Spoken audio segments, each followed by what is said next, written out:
Hello everyone, my name is Jill and welcome finally to my YouTube channel. It has been a very long time coming, but I promise you, this could be a false promise, but I false promise you that this is actually gonna happen this time, and I'm going to make videos weekly or whenever I feel like it because sometimes I get distracted. So for today's video, I am going to be sharing my personal pros and cons of flying on an airplane.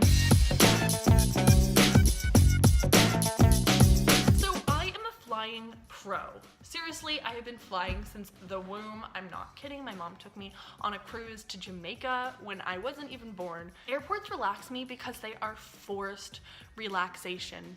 If you're not a procrastinator like me, there's loads you could do on a plane to be productive. But I'm a procrastinator, so to me, planes are forced relaxation. I don't know what flying works like in America. I've flown like American Airlines and stuff like that, but I'm very used to my local Canadian flight people? My local Canadian Airlines, there we go. Air Canada, WestJet, but my favorite is Porter. Yes, their planes are small, yes, they are loud, and yes, the flights take forever, but first of all, they have amazing customer service. I have not met a mean flight attendant on that flight, and they're always so lovely. They offer free alcohol. You get on and they will give you a full like tall boy of beer, and it's craft beer usually. It switches out every year. So choose the right airline and you can get loaded for free, well, at the cost of your very expensive flight. But still, it's a very nice perk to be included because you don't have to go anywhere for 5 hours, so what else are you gonna do? I was flying last week. It was like a really early, not really early, it was like 8 o'clock in the morning. So not a time to be drinking beer. So me being the responsible adult I am, I chose to opt out of that when I first boarded the plane, except for then we got delayed forever and we had to deplane. And then by the time we got back on, I was like, it's 9 o'clock somewhere with one of the fun party emojis. I said to the flight attendant, yeah, sure, I'll have a beer. And he was like, sorry, we don't have any beer. And I was like, oh yeah, that's fine, white wine. And he was like, we don't have that either. I was like, cool, I'll have ginger ale. And he was like, well, we have scotch. What do I do? All of a sudden, I was sitting on a plane with no one sitting next to me with a scotch on the rocks in my hands. I don't drink scotch. I don't even like scotch. But here I was, guzzling down the scotch, and it was delicious. Planes are never on time. My plane is always delayed, except for it's not like the delayed that lets you know ahead of time. It's the delayed that gets like delayed 5 minutes and then another 5 minutes, and then all of a sudden it's 6 hours later and you're like, wait, wasn't I supposed to be there already? And then you're hungry and tired because airport food is so expensive. Another pro to flying is the free movies that you usually get to watch.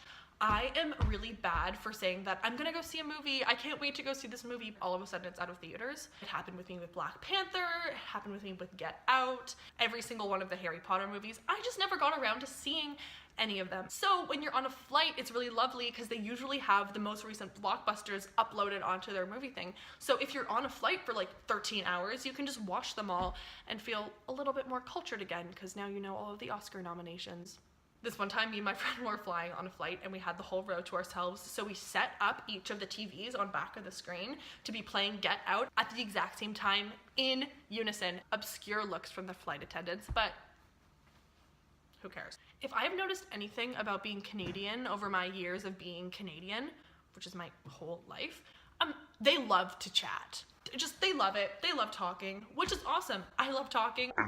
Yeah. But when I'm in public situations where I want a little bit of me time, it's not, I don't want to talk. But in a plane, you're trapped. You literally cannot get off the plane. You will die if you jump out the window. So you have to sit there and you have to listen to this person tell you all about this graduation that you don't care about because you just want to watch your cute shows on Netflix that you downloaded with all of your data because you forgot to download before you get to the airport and the airport Wi-Fi isn't strong enough to download your Netflix.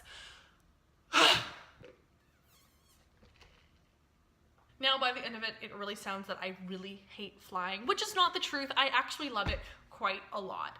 Okay, everyone, that is the end of my first video. Thank you so much for watching. If you made it this far, I'll give you a hug the next time I see you. If you're from the internet, I'll give you a virtual hug. Instead of asking you guys to comment down below what you hate about flying, what I want from you is to comment down below something that will solve my life problems. My current life problem is that I'm pretty sure that my earlobes are infected, and I don't know what to do about it. WebMD says I'm dying. And so if you know how to clear out an earring infection, comment down below and let me know. If you also want to give me your anecdotes about planes, that's fine. I'll talk to you, I'll listen to you, but I really want to know about the earring thing. Thank you so much for watching, you guys. I promise I will post another video soon. It's been real, and bye-bye.